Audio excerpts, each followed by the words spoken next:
Good morning. Today is January 4th, and I'm sitting in the parking lot of my church. Just looking for a place to quietly read. It's a very pretty church. I love it here. Today we're reading Genesis 11 and on, and I'll read the commentary. Along with this account of Noah's own sin and that of his son Ham, the Genesis record also shows mankind's continued decadence as it focuses upon the now regenerating human family in the plain of Shinar, an area more familiarly known as Babylon. Somewhere around 2500 BC, the people ambitiously decide to build a great city known as Babel, together with a tower so high that in figurative terms it will reach to the heavens.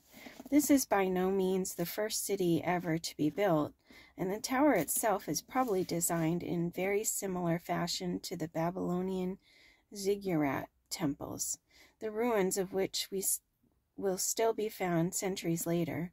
But God is displeased with these grandiose plans, apparently because the people's motive is characterized by a defiant and self-assertive pride in rebellion against God. In light of this situation, God determines to remind mankind once again of their human limitations. Until this time, everyone has been part of one rapidly multiplying extended family, and therefore everyone has been speaking the same language. In order to break the self-willed strength found in this unity, God intervenes with his creative and divine power to confuse their language and to scatter mankind throughout the earth. It is the beginning not only of diverse languages, but also diverse peoples. For the first time, mankind is divided into clans, nations, and even various ethnic stocks. Although the Genesis record makes no specific reference in this regard, it is possible that this supernatural event also sets in motion the separation of human beings into different races, and the implication would be significant. Despite the external differences, there is a commonness of background which compels brotherhood by creation and equality among all mankind, regardless of race, nation, or tongue. So Genesis 11, 1, and so on. Now the whole world had one language and a common speech. As men moved eastward, they found a plain in Shinar and settled there. They said to each other, "Come, let us make bricks and bake them thoroughly." They used brick instead of stone and tar for mortar. Then they said, "Come, let us build ourselves a city with a tower that reaches to the heavens, so that we may make a name for ourselves and not be scattered over the face of the whole earth." But the Lord came down to see the city and the tower that the men were building. The Lord said, "If as one people speaking the same language they have begun to do this, then nothing they plan to do will be impossible for them. Come, let us go down and confuse their language, so they will not understand each other." So the Lord scattered them from there over all the earth, and they stopped building the city. That is why it was called Babel, because there the Lord confused the language of the whole world. From there the Lord scattered them over the face of the whole earth. Back to a commentary. As mankind begins to disperse throughout the earth, families begin to divide into clans, and the clans develop into nations. The earliest known account of the geographical, national, and dialectical divisions among the human family is contained in the Genesis record. This tabulation begins with Shem, Ham, and Japheth, 3 generations before the great division at Babel. In this record, there is first of all a brief tracing of Japheth's 7 sons and 7 grandsons, particularly the descendants through Japheth's son Javan, whose people begin to spread north to the coastal areas of the Caspian, Black, and Mediterranean seas. The reference to the Japhethites may be as brief as it is because these Indo-Europeans will be among the latest to develop and will have the least contact with the theocratic concerns of the Hebrew people, upon whom the biblical text will soon focus.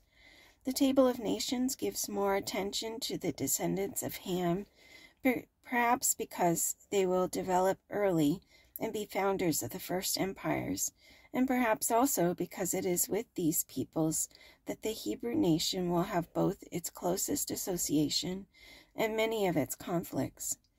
Ham's descendants will settle in the warmer climates of the southern portions of the earth and will populate the Egyptian, Canaanite, and Arabian nations. Of particular note among Ham's descendants is the great warrior Nimrod, who is the first leader of record to establish a monarchy. His rule over several tribes apparently comes through the power of conquest, and not because he is their natural patriarchal head. It is Nimrod who establishes Babylon from the city of Babel in southern Mesopotamia, and later the city of Nineveh further north in Assyria. Of great historical significance is the record of Ham's descendants through Canaan, Ham's son, upon whom Noah pronounced a curse. The land, which will eventually be occupied by the Canaanites, is known as the land of Canaan, or more modernly, Israel. Its original Canaanite inhabitants, including the Hittites, Jebusites, and Amorites, will come into conflict with the descendants of Shem, but principally those of the Hebrew nation. That conflict, bearing out the prophetic nature of Noah's curse on Canaan, will continue even into modern times. As for Shem's descendants, the Table of Nations concentrates on the lineage through Shem's son, Arphaxad. The principal reason undoubtedly lies in the theological significance of the descendant through Arphaxad. It is through his branch of the Shemites that, after 8 generations, the father of the Hebrew nation, Abraham, will come. The Shemites, later to be known as Semites, will initially settle primarily in the region of Mesopotamia, between the Tigris and Euphrates rivers. From the earliest Semite descendants will eventually come the Syrians, Assyrians, Joktanite, Arabs, and, most importantly, the Hebrews. This is the account of Shem, Ham, and Japheth, Noah's sons, who themselves had sons after the flood. Again, we're in the Bible, Genesis 10:1. The sons of Japheth, Gomer, Magog, Madai, Javan, Tubal, Meshech, and Tiras. The sons of Gomer, Ashkenaz, Riphath, and Togarmah. The sons of Javan, Elisha, Tarshish, the Kittim, and Rodanim. From these, the maritime peoples spread out into their territories by their clans within their nations, each with its own language. The sons of Ham, Cush, Mizraim, Put, and Canaan. The sons of Cush, Seba, Havilah, Sabta, Raamah, Sabtika. The sons of Raamah, Sheba, and Dedan. Cush was the father of Nimrod, who grew to be a mighty warrior on the earth. He was a mighty hunter before the Lord. That is why it is said, like Nimrod, the mighty hunter before the Lord. The first centers of his kingdom were Babylon, Erech, Akkad, and Calneh. In Shinar, from that land he went to Assyria, where he built Nineveh, Rehoboth, Calah, and Resen, which is between Nineveh and Calah. That is the great city. Mizraim was the father of the Ludites, Anamites, Lehabites, Naphtuhites, Pathrusites, Casluhites, from whom the Philistines came, and Caphtorites. Canaan was the father of Sidon, his firstborn, and of the Hittites, Jebusites, Amorites, Girgashites, Hivites, Archites, Sinites, Arvadites, Zemarites, and Hamathites. A lot of names.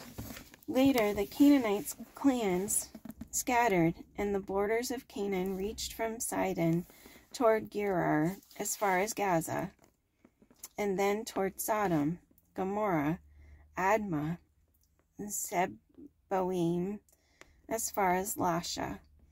These are the sons of Ham by their clans and languages, in their territories and nations. Sons were also born to Shem, whose older brother was Japheth. Shem was the ancestor of all the sons of Eber.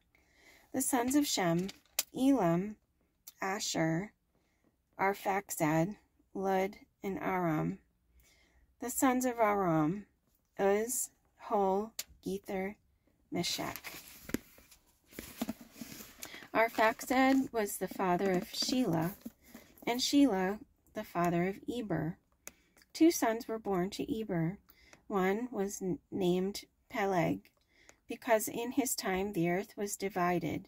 His brother was named Joktan. Joktan was the father of Almodad, Sheleph, Hazar-Mavath, Jerah, Hadoram, Uzal, Dikla, Obal, Abimael, Sheba, Ophir, Havilah, and Jobab. All these were sons of Joktan. The region where they lived stretched from Mesha towards Sephar, in the eastern hill country. These are the sons of Shem by their clans and languages, in their territories and nations. These are the clans of Noah's sons, according to their lines of descent, within their nations, from these nations spread out over the earth after the flood. A small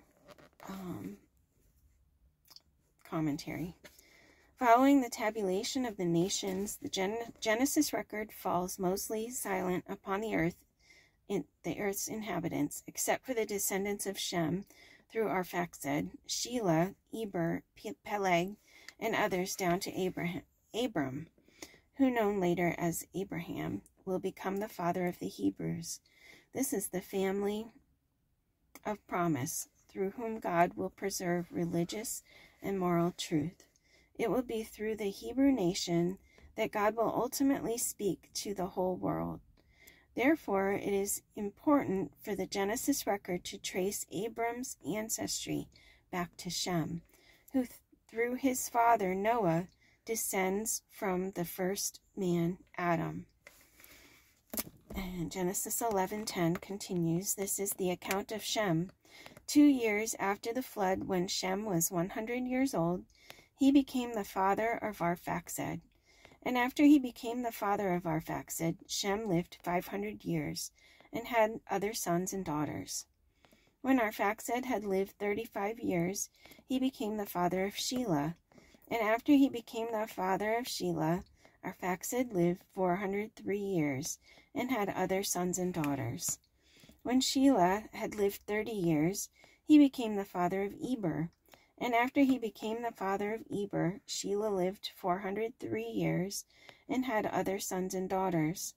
When Eber had lived 34 years, he became the father of Peleg. And after he became the father of Peleg, Eber lived 430 years, and had other sons and daughters. When Peleg had lived 30 years, he became the father of Thru. And after he became the father of Thru, Peleg lived 209 years, and had other sons and daughters. When Thru had lived 32 years, he became the father of Serug. And after he became the father of Serug, Thru lived 207 years and had other sons and daughters. When Serug had lived 30 years, he became the father of Nahor. And after he became the father of Nahor, Serug lived 200 years and had other sons and daughters. When Nahor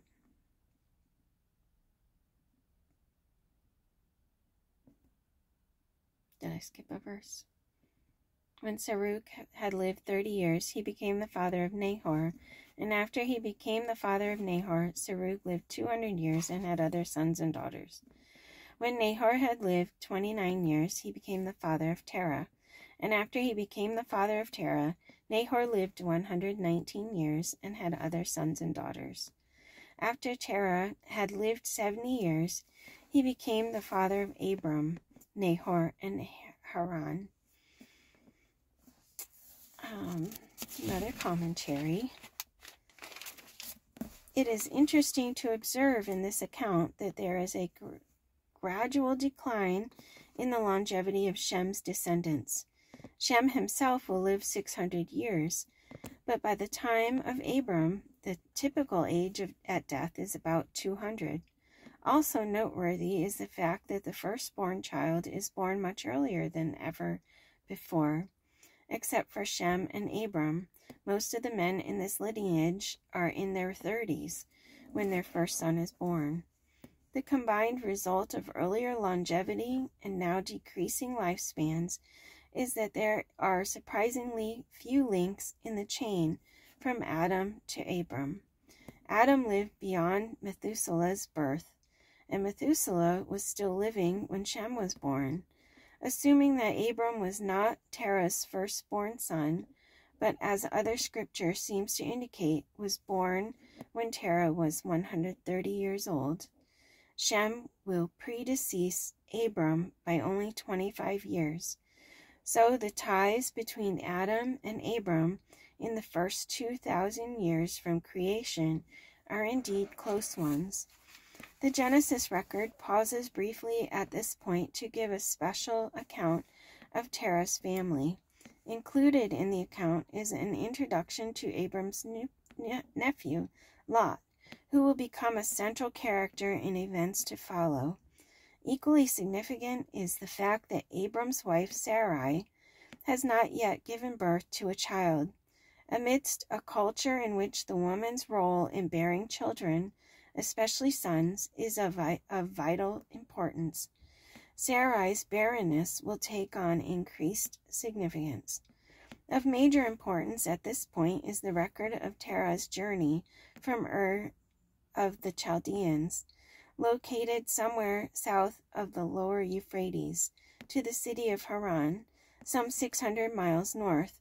Taking Abram, Sarai, and Lot, Terah sets out from Ur toward the land of Canaan by the route of the Fertile Crescent, which would bypass the Arabian desert. Why Terah leaves Ur is a matter of some speculation as far as the Genesis record is concerned. Later, Scripture provides a more complete answer when it records that Abram and presumably Terah were directed by God to leave Ur for a land that God would show them. Therefore, this account of Terah and his journey to Haran is important in that it sets the stage for an even more significant journey for Abram in fulfilling the purpose that God has in mind. Picking up from Genesis 11:27, this is the account of Terah. Terah became the father of Abram, Nahor, and Haran became the father of Lot. While his father Terah was still alive, Haran died in Ur of the Chaldeans in the land of his birth. Abram and Nahor were both married. The name of Abram's wife was Sarai, and the name of Nahor's wife was Milcah. She was the daughter of Haran, the father of both Milcah and Iscah. Now Sarai was barren. She had no children. Terah took his son Abram, his grandson Lot, son of Haran, and his daughter-in-law Sarai, the wife of his son Abram, and together they set out from Ur of the Chaldeans to go to Canaan. But when they came to Haran, they settled there. Terah lived 205 years, and he died in Haran. Last commentary. Although there is no scriptural reference to Job during this period of time, there is compelling evidence to believe that an important historical figure named Job should be included here among the ancients. His home is in the land of Uz, which is probably in the northern Arabian desert, in a territory which will come to be known as Edom or Idumea. Job is unusually blessed with prosperity and holds his family very dear to him. Above all things, Job is a righteous man, esteemed among his peers, and even those who serve him. However, disaster strikes Job when all his flocks, herds, and possessions are taken from him through a series of adversities. Even worse, all his children are killed, and he himself is stricken with a terrible, painful disease. Although he questions why such disaster should beset him, Job nevertheless maintains his faith in God. As a result, his wealth is restored to double its original worth. More children are born to him, and he dies a happy man. The story of his great wealth and of his apparently successful struggle with the reason for his suffering will be handed down over the generations to come. Several centuries later, at a time when a whole nation will be struggling with the problem of suffering, Job's life will become the basis for a literary masterpiece, dealing with suffering and the issues of its causes. Little does this humble man know how his very personal adversity will be a source of comfort to multitudes of fellow sufferers for centuries to come. That fact alone might well have something to do with why he is called upon to experience such adversity. The book of Job will be presented later at the time of its writing. That's it for today. Have a great day.